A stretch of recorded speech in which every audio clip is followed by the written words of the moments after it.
Euskal ekonomia eta enpresa mundu zabalera ireki behar dira, eta hau da Niesenek erakusten diguna ere.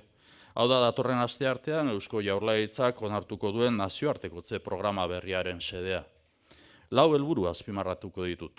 Basque Country estrategia garatu, enpresa multilokalizatuak sustatu, esportazioak bultzatu eta 1750 enpresa merkatu berrietan sartu, eta kanpoko eta kanpo bekak zabaldu giza kapitala indartzeko.